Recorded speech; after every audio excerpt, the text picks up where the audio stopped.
in the nation's most hotly contested districts. Republican poll watchers were blocked from exercising their legally protected rights to observe ballot counts.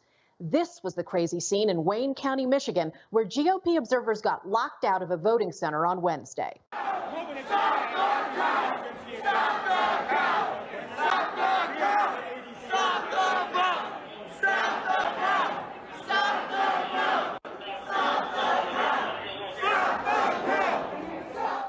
Michigan poll workers even taped pizza boxes to windows to obstruct poll observers' views. I don't know if you can blow it up because it's not big enough. Stop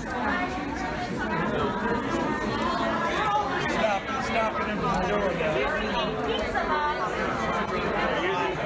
Pizza boxes to cover the group as we speak right now. GOP poll worker and activist Matt Seeley was there, and he described to me what happened when he and several hundred observers and challengers showed up to do their jobs.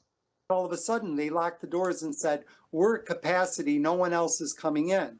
And then they announced, if you guys want to go get lunch, go get lunch.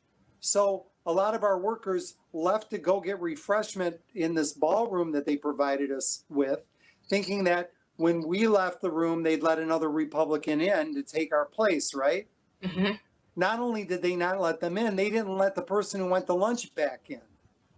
Meanwhile, the Democrats inside the counting room were provided with an area where they could have bottled water, coffee, donuts. They brought in Jimmy John's box lunches, so they never had to leave the room. So they knew in advance they were going to lock us out. And here was the scene on Thursday outside the convention center in Detroit, where GOP observers were locked out as Democrats conducted their secretive count away from prying eyes.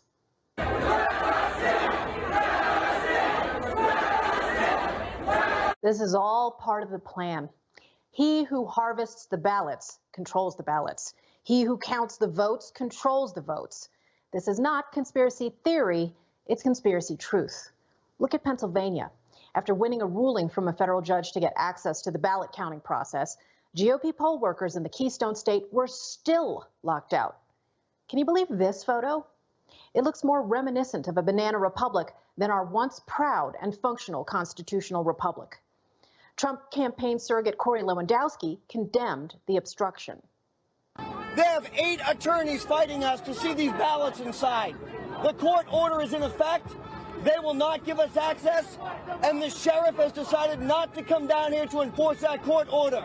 The sheriff of your county will not come down and enforce a court order. What is going on in this city? What are you hiding? Open up the doors, let us in, let us 6 feet away so that we can have a free and fair election. Here's the thing. The FBI and the GOP both have known for years what the left's election thieves have been up to. Independent citizen journalists and watchdogs like Megan Barth in Battleground, Nevada, have collected evidence of dirty voter rolls for years, and nobody did nothing. And so I've been reporting on voter fraud for 5 years. We had a whistleblower from the post office come forward in 2016 saying that ballots went missing. We handed all of our evidence, including 3,000 envelopes, over to the FBI. These envelopes represented returned campaign mailers from supposedly actively registered voters. We turned all of this evidence over to the FBI, the local FBI office, and they never opened the case. It's going to take all hands on deck to stop this long-planned steal. It demands the very kind of coordinated and concerted citizen activism that the establishment GOP has long neglected. Look, many Beltway Republicans are AWOL. Where are they?